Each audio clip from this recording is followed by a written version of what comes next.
Sian, dedma sa mga isyu nila ni Kim.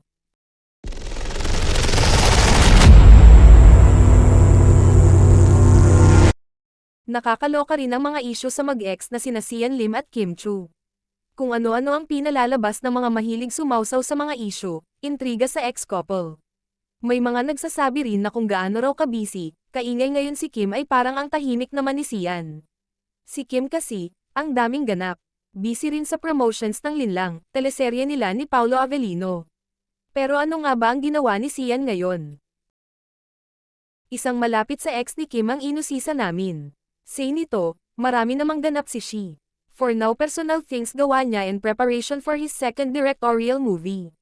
May mga personal na ganap nga raw si Sian, pero aminado ang taong tinanong namin na dedma lang ang aktor sa mga issue, intriga lalo na sa kanila ni Kim. Wala raw dapat asahan na magsasalita pa si Sian sa breakup nila ni Kim. Mas gusto raw ng aktor na mag-focus sa paghahanda sa second movie na ididirect nito. Katatapos din lang daw ni Sian ng pelikulang co-produced ng Viva Films, GMA Pictures kung saan leading ladies nina sina Sanya Lopez, Colleen Garcia. Friend, kilala mo naman si Shi, mas gusto niyang mag-focus sa trabaho. Dedma na yan sa mga intriga. Mas gusto ni Shi yung mga positive na bagay.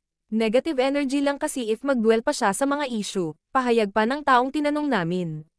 Samantala, ayaw pang magbigay ng detalye ng source namin tungkol sa second movie na hahawakan ni Sian bilang direktor, pero sinabing excited ang aktor tungkol doon. Samantala, patuloy na napapanood sa GMA7 Primetime ang Love, Die, Repeat, teleserye ni Sian at Jenilyn Mercado.